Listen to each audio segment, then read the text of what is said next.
Salut toutes et tous. Aujourd'hui, je vais vous parler de l'expérience client, le customer experience.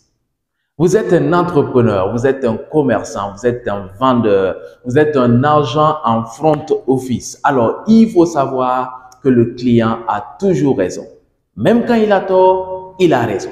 Peu importe ce que vous faites comme activité, peu importe les produits que vous proposez, peu importe les services que vous vendez, il faut savoir que vous avez toujours des concurrents. Il y a toujours des gens qui offrent ou exactement la même chose que vous ou des produits qui peuvent se substituer aux vôtres. Si vous ne traitez pas bien le client, eh bien, il va aller là où il est bien accueilli, là où il est bien traité, avec enthousiasme, avec sourire, avec entrain, avec bonhomie. S'il vient chez vous et que vous le recevez, la mine serrée, et que vous lui parliez comme à du poisson pourri, eh bien, ne vous étonnez pas qu'il s'en aille ailleurs. Vous-même, quand vous vous levez de chez vous, ce n'est pas partout que vous faites vos courses. Vous ne rentrez pas dans n'importe quelle boutique, ni dans n'importe quel marché. Et quand bien même vous arrivez au marché et que vous avez des étals qui proposent la même chose, vous ne partez pas chez n'importe lequel d'entre eux. Vous choisissez celui qui est le plus accueillant. Et bien souvent, cela passe par quoi? Par le sourire et par la courtoisie. Si vous voulez que votre entreprise prospère, il faut inscrire l'expérience client au cœur de l'entreprise. Et l'expérience client, ce n'est pas qu'un département, ce n'est pas qu'une personne, c'est toute l'entreprise qui doit en faire sa philosophie. Et cela à partir du plus bas jusqu'au directeur, au PDG de l'entreprise. Quand bien même le client n'aurait pas bien compris les choses, quand bien même dans le fond, le client aurait eu tort, eh bien, vous devrez toujours prendre sur vous de lui dire, la faute nous revient. Nous aurions dû mieux vous expliquer. Nous aurions dû mieux nous exprimer. Certainement, vous auriez mieux compris. Et là, le client se sent toujours bien, toujours en confiance. C'est comme cela que l'on doit procéder. Aujourd'hui, nous assistons à quelque chose de pas du tout positif. Sur les réseaux sociaux, il se trouve des gens, des entrepreneurs, des commerçants qui prennent des captures d'écran d'échanges qu'ils ont eus avec des clients et qu'ils déversent sur la toile publique, soit disant que ces clients sont impolis, discourtois. Eh bien, vous avez tort parce que vous courez vers la perte de vos entreprises. Laissez-moi vous le dire.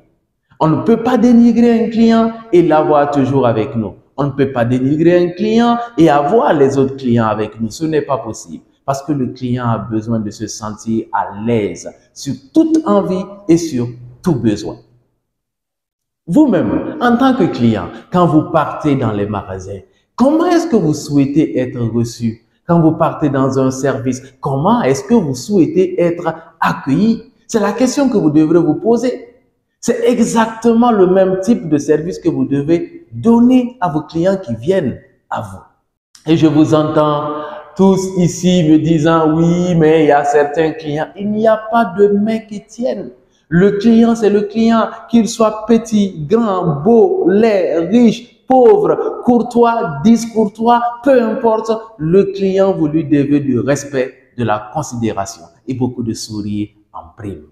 Alors, mes chers entrepreneurs, mes chers commerçants, mes chers vendeurs et vendeuses, si vous voulez que l'entreprise prospère, si vous voulez que vos affaires marchent, grandissent, que vous deveniez des grands PDG de multinationales, cela commence petitement, cela commence dès maintenant, cela commence right now par satisfaire vos clients. Et les satisfaire, c'est d'abord l'ego.